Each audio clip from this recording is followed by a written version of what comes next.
শোনো না, আমার কেমন যেন বুকটা ঢিপ ঢিপ করছে। এভাবে বাড়ির কাউকে কিছু না জানিয়ে হুট করে আমরা বিয়ে করে চলে এলাম। মা আদেও মেনে নেবেন তো? একদম চিন্তা করো না ললিতা, আমি আমার মাকে খুব ভালো করে চিনি। তিনি বাইরে থেকে হয়তো কিছুটা গম্ভীর, কিন্তু মনের দিক থেকে ভীষণ দয়ালু আর নরম।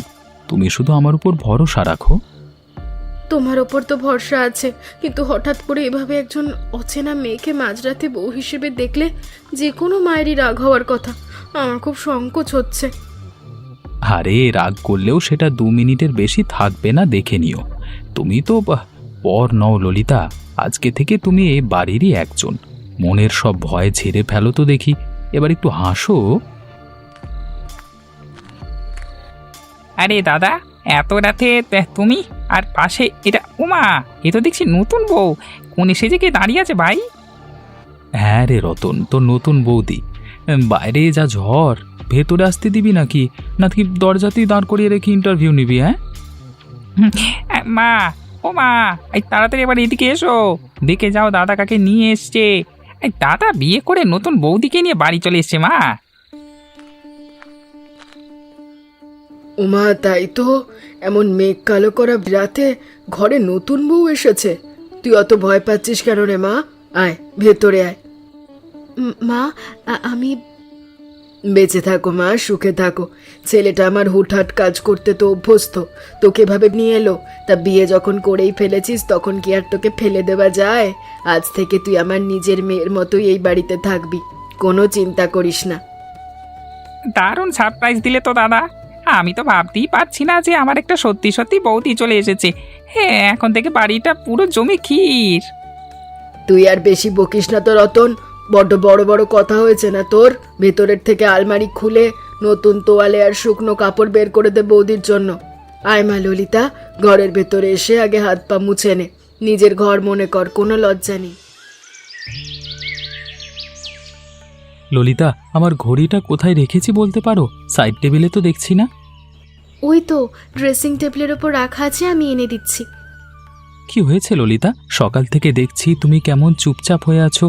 নতুন জায়গা বলে মন কেমন করছে? না না, তেমন কিছু নয়, আসলে সবটাই খুব নতুন তো, তাই হয়তো। তুমি অফিসের জন্য দেরি করে ফেলো না। আমি জানি হুট করে নিজের চেনা পরিবেশ ছেড়ে আসাটা কঠিন, কিন্তু মা আর রতন তোমাকে খুব ভালোবাসে। আর আমি তো আছি। আজকে অফিসে একটা বড় কাজ আছে, তাই একটু তাড়াতাড়ি বেরোতে হচ্ছে। হ্যাঁ, আমি জানি তোমার কত দায়িত্ব, তুমি নিজের খেয়াল রেখো। কিন্তু জানো তো, সারাদিন ঘরে এভাবে একা বসে থাকতে আমার কেমন একটা অস্বস্তি হয়। বাপের বাড়িতে তো সবসময় কোনো না কোনো কাজে ব্যস্ত থাকতাম। তোমার এই ব্যস্ত থাকবার অভ্যেসটা আমি জানি ললিতা, কিন্তু এখানে তো তুমি নতুন এসেছো, মাত্র একটা দিন হলো। কয়েকটা দিন যাক, দেখবে এই বাড়ি, এই চারপাশ আর মা রতনের সাথে তোমাদের একটা সুন্দর সহজ সম্পর্ক তৈরি হয়ে গেছে। তখন আর একা লাগবে না। হ্যাঁ, তা হয়তো ঠিক। আসলে নিজেকে একটু পরনির্ভরশীল মনে হলে আমার ভেতরটা কেমন যেন কুঁকড়ে যায়। নিজেকে কখনো পর ভাববে না ললিতা। আমি চললাম, হ্যাঁ? সাবধানে থেকো, একদম একা বোধ করবে না। মা আর রতন তো আছেই। কোনো কিছুর প্রয়োজন হলে মাকে নির্দ্বিধায় বলো, কেমন? আমি সন্ধ্যায় ফিরবো। বৌদি, হ্যাঁ দেখেছো আজকে সকালটা কি সুন্দর? আর কি হয়েছে বৌদি, এভাবে একা একা মন খারাপ করে বসে আছো কেন? না গো রতন, তেমন কিছু না, এমনিই বসে আছি। তুমি একদম বানিয়ে বলছো। তোমার মুখ দেখলেই বোঝা যায় মনের ভেতর কিছু একটা চলছে। আরে আমরা তো প্রায় একই বয়সী, তাই আমার কাছে অন্তত লুকিও না। আমায় তুমি বন্ধু ভাবতে পারো, আর আজকে থেকে তুমি আমায় তুই করেই বলবে। তুমি বলবার দরকার নেই। আমরা কি বন্ধু হতে পারি না? সত্যি বলছিস? আসলে এই বাড়িতে এসে সবাই এত ভালো যে নিজেকেই কেমন অপরাধী মনে হচ্ছে। অপরাধী কেন মনে হবে? তোর এবার মন খুলে বলো তো আসল ব্যাপারটা কি? আসলে রতন, আমি বাপের বাড়িতে রান্না করে একটা হোম ডেলিভারির ব্যবসা করতাম। সেই টাকা দিয়ে আমি আমার মা বাবাকে সাহায্য করতাম, ওদের চলতো। এখন এখানে এসে তোমার দাদার কাছে টাকা চাইতে আমার কেমন একটা সংকোচ হচ্ছে। আমি চিরকাল নিজের পায়ে দাঁড়িয়েছি, এভাবে কারোর ওপর নির্ভর করে থাকতে আমার খুব কষ্ট হচ্ছে। আমি আবার নিজের পায়ে দাঁড়াতে চাই। আরে বৌদি, এই সামান্য কথা। তোমার হাতে রান্না যখন এত ভালো, তুমি এখানেই নতুন করে ব্যবসা শুরু করো না কেন? আমি তোমাকে সব রকম সাহায্য করব। বাজার করা থেকে শুরু করে খদ্দের ধরা সব আমি একাই সামলে নেব। কিন্তু মা কিংবা তোমার দাদা যদি জানতে পারে, ওনারা যদি রেগে যান, বড়লোক বাড়ির বউ বাইরে খাবার বিক্রি করছে শুনলে লোকে কি বলবে? আরে ও নিয়ে তুমি একদম চিন্তা করো না তো। মা আর দাদাকে আমরা এখন কিচ্ছুটি জানতে দেব না। পুরো ব্যাপারটা একদম গোপন থাকবে। কাউকে কিচ্ছু বুঝতে না দিয়ে আমি আর তুমি মিলে এই ব্যবসাটা দাঁড় করিয়ে দেব। এটা আমাদের দুজনের সিক্রেট। সত্যি পারবি রে রতন? কিন্তু কিসের ব্যবসা করব বলতো? রান্না তো অনেক রকমের হয়। তুমি আগে শান্ত মাথায় ঠিক করো কিসের ব্যবসা করবে। কোন জিনিসটা তুমি সবচেয়ে ভালো রাঁধতে পারো, ওই নিয়ে একদম মাথা ঘামিও না এখন। হ্যাঁ, আমি আছি তো তোমার সাথে। আজকে থেকে আমরা শুধু দেওর বৌদি নই, আমরা বিজনেস পার্টনার আর খুব ভালো বন্ধু। কি বলো? হ্যাঁ, তুই সত্যি খুব ভালো রে রতন। তোর সাথে কথা বলে আমার মনের অর্ধেক বোঝাই নেমে গেল। ঠিক আছে, আমি ভেবে দেখছি কি করা যায়। তাহলে পাকা কথা, আমাদের বন্ধুত্ব আর ব্যবসার পার্টনারশিপ আজকে থেকেই শুরু। হ্যাঁ, একদম পাকা কথা। ওমা ললিতা, একটু এদিকে এসো তো দেখি, তোমার একটা জিনিস জানা দরকার ছিল। হ্যাঁ মা, বলুন। আমি তো আপনার ডাক শুনেই চলে এলাম। বলুন, কি কাজ করতে হবে? কাজ আর এমন কি, আসলে জানতে চাইছিলাম তুমি কি রান্না বান্না করতে পারো মা? মানে বাপের বাড়িতে কোনোদিন হাতাকুন্তি ধরতে হয়েছে নাকি শুধু পড়াশোনায় নিয়েই থাকতে? হ্যাঁ মা, আমি রান্না করতে পারি। শুধু পারা না, সত্যি বলতে আমি বেশ ভালোই রাঁধতে পারি। রান্নার কাজটা আমি মন থেকে খুব ভালোবাসি। ওমা তাই নাকি? শুনে তো খুব শান্তি পেলাম মা। আজকালকার মেয়েরা তো রান্না বান্না থেকে দূরেই থাকতে চায়। তা তুমি কি কি রাঁধতে পারো শুনি? বাঙালি ঘরের রোজকার ডাল ভাত তরকারি থেকে শুরু করে যে কোনো স্পেশাল পদ সবই আমি একা হাতে করতে পারবো। আপনি কোনো চিন্তা করবেন না। তাছাড়া মা, আমি ভাবছিলাম আজ থেকে এই বাড়ির সব রান্না বান্না আমি একাই করব। সে কি মা, এই বাড়ির নতুন বউ তুমি একা সব করতে যাবে কেন? আমি তো আছি। মা, আপনার তো এখন বয়স হয়েছে। সারা জীবন তো এই সংসারের জন্য হাড় ভাঙা খাটুনি খাটলেন। এবার থেকে ঘরের সব ভার আমার ওপর ছেড়ে দিন না। আপনি একটু বিশ্রাম নিন, নিজের মতো করে সময় কাটান। আপনার শরীরটার দিকেও তো দেখতে হবে। আহা হা হা, কথাটা শুনে বুকটা জুড়িয়ে গেল। উপরওয়ালা তোমায় চিরকাল সুখে রাখুক মা। এমন কথা শুনলে কোন শাশুড়ির বুকটা জুড়োয় না বলো তো? ঠিক আছে মা, আজ থেকে আমার এই সাধের রান্নাঘরের সব দায়িত্ব তোমার হাতেই সঁপে দিলাম। আপনি একদম নিশ্চিন্তে থাকুন মা, আমি কোনো অভিযোগের সুযোগই দেব না। আমি জানতাম আমার মোহন রত্ন চিনেই ঘরে এনেছে। ললিতা, তাহলে তুমি এবার বাকি রান্নাটা শেষ করো। আমি বসার ঘরে গিয়ে একটু হাত পা ছড়িয়ে বসি। কোনো কিছু দরকার হলে আমায় ডেকো। তাহলে বৌদি, কি ঠিক করলে? সকাল থেকে তো ভাবছো, কোনো আইডিয়া মাথায় এলো? হ্যাঁ রে, অনেক ভেবে একটা নতুন দারুণ জিনিস ঠিক করেছি। ভাবছি এই মন কেমন করে বর্ষার দিনে একটু স্পেশাল মাংস রান্না দিয়ে ব্যবসাটা শুরু করি। এই মেঘলা আবহাওয়াতে সবাই লুফে নেবে। ওরে বাস, স্পেশাল মাংসের হোম ডেলিভারি! আইডিয়াটা তো ফাটাফাটি বৌদি। কিন্তু এই রান্না বান্নার বিক্রির পুরো চক্করটা সামলানো যাবে তো? কেন যাবে না? রান্নার পুরো দায়িত্বটা আমার। তুই শুধু কায়দা করে অর্ডারগুলো জোগাড় করবি আর সময় মতো হোম ডেলিভারি করে দিবি। কিন্তু একটা মস্ত বড় শর্ত আছে রতন। কি শর্ত বলো? মা আর তোমার দাদা যেন এখন কিচ্ছু জানতে না পারে। একেবারে লুকিয়ে করতে হবে সবটা। জানাজানি হলে কিন্তু শুরুর আগেই সব বন্ধ হয়ে যাবে। আমি খুব ভয়ে আছি। আরে এই রতন থাকতে কোনো ভয় নাই বৌদি, একদম পাক্কা কথা। মা আর দাদা কেন, বাড়ির বিড়ালটাও টের পাবে না। তাহলে শোন, আসল প্ল্যানটা বলি। তুই কালকে সকাল সকাল বাজার থেকে টাটকা মাংস নিয়ে আসবি। কাল দুপুরে দাদা অফিস থাকবে আর মা ঘরে থাকবে। আমি যখন রান্নাঘরে একা থাকবো তখন তো কেউ থাকবে না বাড়িতে। ঠিক সেই ফাঁকে লুকিয়ে রান্নাটা করব। দারুণ বুদ্ধি। দাদা বের হলেই আমি মাংস এনে সোজা তোমার হাতে দিয়ে দেব। রান্না শেষ হলে তুই একটু খাবারগুলো টিফিন গুছিয়ে নিয়ে সাইকেল নিয়ে বেরোবি। আমাদের আশেপাশের বাড়িগুলোকে একটু জিজ্ঞাসা করবি, যদি কেউ কিনতে রাজি হয়। প্রথম দিন তো, তাই একটু ঘুরে ঘুরেই খদ্দের দেখতে হবে। পারবি তো? আরে এ তো আমার বাঁ হাতের খেল বৌদি। তুমি শুধু কালকের মাংসের জোগাড়টা ঠিক রেখো, বাকিটাই রতনের উপর ছেড়ে দাও। কালকে দুপুরের পর থেকে আমাদের বিজনেসের গাড়ি একেবারে হাই স্পিডে ছুটবে। হ্যাঁ। এই রতন, তুই এসে গেছিস? আমি তোর কথাই ভাবছিলাম, কোথায় গেল ছেলেটা। আরে আমার কথা ভেবে কি হবে, আমি ঠিক সময় চলে আসব। ওই তোমার রান্না হয়ে গেছে তো, দাও দাও দাও দাও দেখি, তাড়াতাড়ি দাও। আমি রান্না শেষ করে কখন থেকে অপেক্ষা করছি, সব রেডি। ওই ব্যাগটা নিয়ে আয়, বেরিয়ে পড়। চন্দ্রিমা কাকিমা, আরে ও কাকিমা, ঘরে আছো নাকি? একবার বাইরে এসে দেখো তো দেখি। কিরে রতন, এই ভর দুপুরে সাইকেল নিয়ে কোথায় চললি? হাতে ওটা কিসের টিফিন বক্স? আরে কাকিমা, তোমার জন্যই তো নিয়ে এলাম। এই মেঘলা দুপুরে একদম গরম গরম ধোঁয়া ওঠা মাংস আর ভাত। খেয়ে দেখো, মন ভরে যাবে। হোম ডেলিভারি শুরু করেছি, খেয়ে দেখো। ওরে বাস, এ তো খাসির মাংসের গন্ধ বেরোচ্ছে রে। তা হুট করে হোম ডেলিভারির ব্যবসা কবে থেকে শুরু করলি? আজকে থেকেই গো। তবে রান্না কিন্তু আমার নয়, আমাদের বাড়ির নতুন বৌদির হাতে জাদু। তবে কাউকে জানিও না, হ্যাঁ, চুপি চুপি শুরু করছি। এই নতুন ব্যবসা কারোর আবার নজর লেগে গেলে। বা রতন, তুই তো আজকাল খুব ভালো কাজ করছিস। স্বাবলম্বী হওয়ার এমন চেষ্টা সত্যিই প্রশংসনীয়।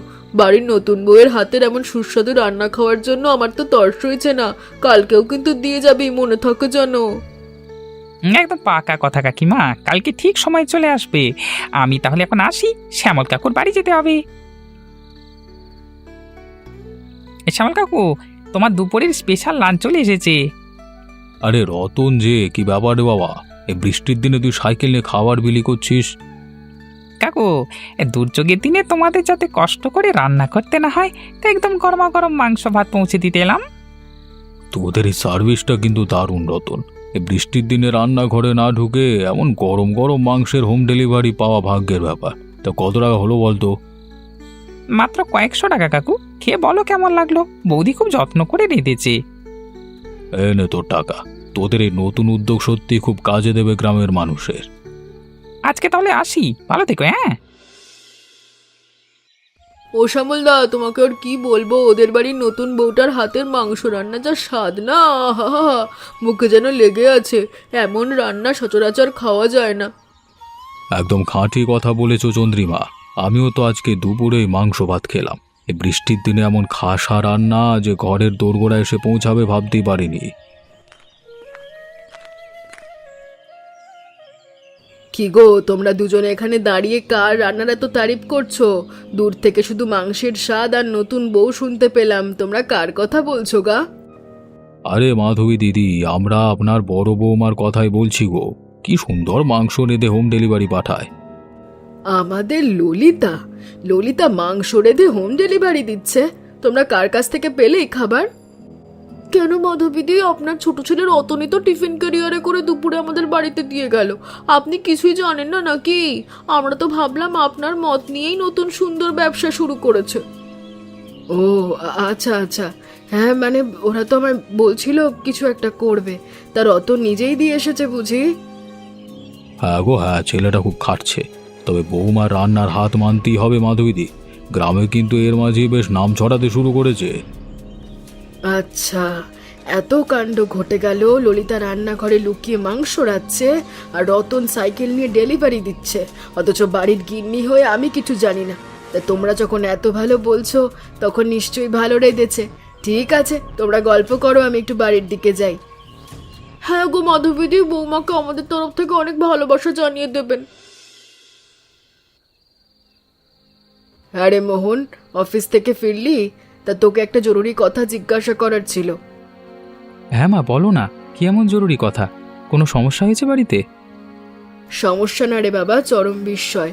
তুই একটু খোলসা করে বলবি, আমাদের বাড়িতে ইদানিং কিসের ব্যবসা চলছে বলতো? ব্যবসা? আমাদের বাড়িতে কিসের ব্যবসা মা? আমি তো কিছুই বুঝতে পারছি না। বুঝবি কি করে? তুই তো সারাদিন অফিসের সাহেব সেজে বসে থাকিস। তোর বউ নাকি দারুণ সুস্বাদু মাংস রেঁধে গ্রামের লোকের ঘরে বিক্রি করছে। পুরো গ্রাম তো ললিতার প্রশংসা করছে। বলছো কি মা, ললিতা মাংস রেঁধে বিক্রি করছে, তাও আবার হোম ডেলিভারি? আমিও তো এই বিষয়ে কিচ্ছুটি জানিও না। ও তোমাকে কিছু বলেনি? তুইও জানিস না? তার মানে আমার অনুমানই ঠিক, ওই রতন আর তোর বউ দুটিতে মিলে চুপি চুপি এই কাণ্ডটা ঘটাচ্ছে।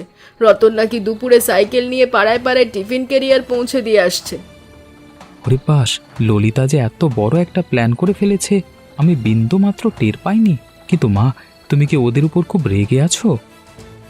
রাখবো কেন রে? ঘরের বউ যদি নিজের পায়ে দাঁড়াতে চায়, সৎ পথে রোজগার করতে চায়, তাতে রাগ করার কি আছে? তবে হ্যাঁ, লুকিয়ে করছে যখন, তখন ওদের একটু মজা তো দেখাতেই হয়। ওহ আচ্ছা, তাহলে তোমার মাথায় নতুন কোনো ফন্দি ঘুরছে। বলো কি করতে হবে বলো, আমি তোমার সাথে আছি। চল আমার সাথে বসার ঘরে, দুজনকে এক জায়গায় ডেকে আজ জেরা করতে হবে। তুই শুধু আমার সাথে সুর মেলাবি, কেমন? চল। রতন, ললিতা, তোমরা দুজনে একটু সামনের দিকে এগিয়ে এসো তো দেখি। এই বৌদি আমার কেন যেন মনে হচ্ছে আজকে আমাদের আস্ত রাখবে না, কেস পুরো জন্ডিস। ফিসফিসানি বন্ধ করো রতন, মা যা জিজ্ঞেস করছেন সোজা তার উত্তর দাও। আমাদের আড়ালে বাড়িতে কি চলছে সব? আমাদের ক্ষমা করে দিন মা, আসলে আমি নিজের পায়ে দাঁড়িয়ে স্বাবলম্বী হতে চেয়েছিলাম। ও রতনের কোনো দোষ নেই, আমি ওকে অনুরোধ করেছিলাম, তাই ওর সাহায্যে চুপি চুপি রান্নাটা করেছিলাম। তা লুকিয়ে করার কি দরকার ছিল? আমরা কি বাড়ির লোক নই? আসলে ভয় পাচ্ছিলাম, আপনারা বড়লোক বাড়ির মানুষ, সমাজে আপনাদের এত নামডাক, বাড়ির নতুন বউ বাইরে এভাবে মাংস ভাত রেঁধে বিক্রি করবে, যদি আপনারা এটা শুনে রাগ করেন বা কিছু মনে করেন, সেই ভয়েই। হ্যাঁ মা, আর আমি তো শুধু ডেলিভারি বয় ছিলাম। বৌদির হাতে রান্না যা খাসা না, না খাই আমি থাকতে পারলাম না। বৌদিকে বকো না। আরে পাগলি মেয়ে আমার, এতে ভয়ের কি আছে? আমাদের বাড়িতে সৎ কাজে কোনোদিন বাধা নেই, আর ভবিষ্যতেও থাকবে না। তুই নিজের পায়ে দাঁড়াতে চেয়েছিস, নিজের যোগ্যতায় কিছু করতে চেয়েছিস, এ তো পুরো পরিবারের জন্য একটা গর্বের বিষয়। হ্যাঁ হ্যাঁ, মা হাসছে। দাদা, তার মানে শান্তি রথ হয়ে গেল? হ্যাঁ হ্যাঁ। তোকে তো আমি নিজেই কালকে থেকে সাইকেল থেকে নামিয়ে দেবো রে খ্যাপা। মা একদম ঠিক বলেছে ললিতা, তুমি এত বড় একটা উদ্যোগ নিয়েছো আর আমার পর ভেবে লুকিয়ে রাখলে। কালকে থেকে অফিসে যাওয়ার আগে আমিও তোমাকে এই কাজে সাহায্য করব। মার্কেটিংয়ের দিকটা আমি দেখব, কি বলো মা? হ্যাঁ, একদমই ঠিক। তবে একটা শর্ত আছে ললিতা, রোজ রাতে কিন্তু এই বুড়ি শাশুড়িকেও এক বাটি করে তোর হাতের ওই স্পেশাল মাংসের ঝোল খাওয়াতে হবে। ফ্রিতে কিন্তু কোনো টাকা পয়সা দেব না। আর আমি হব এই কোম্পানির অফিসিয়াল টেস্ট ড্রাইভার। মানে রান্নার নুন ঝাল ঠিক আছে কি না সেটা পরীক্ষা করবার জন্য এক পিস করে মাংস আমি আগেই তুলে নেব। তোমরা সবাই এত ভালো, আমি সত্যিই ভাগ্য করে এই বাড়িতে এসেছি। ও দাদা, দেখো তো দূর থেকে কেমন দেখাচ্ছে, একেবারে খাসা লাগছে না? দারুণ লাগছে রে রতন। গ্রামের মোড় থেকে ঢুকলেই এবার যে কেউ এই পোস্টার দেখতে পাবে। আমাদের মাধবী হোম ডেলিভারির অফিসিয়াল ওপেনিং কাজ থেকে শুরু হয়ে গেল। ব্যাস, পোস্টার তো টাঙানো শেষ। এবার আমি চললাম উঠোনে, ইটার কাদা এনে রেখেছি। আজকে একটা মস্ত বড় উনুন তৈরি করতে হবে। খদ্দেররা যা লাইন পড়বে বৌদি, ছোট উনুন আর কুলবে না। দেখেছিস মা, রোদটা আজ কেমন হেসে উঠছে। তোর এই নতুন পথ চলার শুরুতেই প্রকৃতি যেন তোকে আশীর্বাদ করছে। ঘরের বউ নিজের পরিচয়ে মাথা উঁচু করে দাঁড়াচ্ছে, এর চেয়ে আনন্দের আর কি হতে পারে? সব আপনার জন্য সম্ভব হলো মা।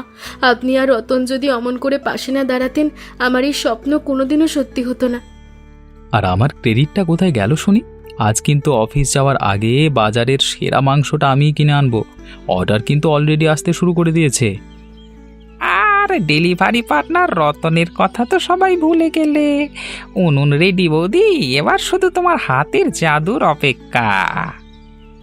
তোমরা সবাই খুব ভালো গো, আমি তো ভাবতে পারিনি এরকম একটা পরিবার পাবো। শুধু তুই বলে নয়, যখন রতনের বউ আসবে তখনও আমি এইভাবে পাশে দাঁড়াবো।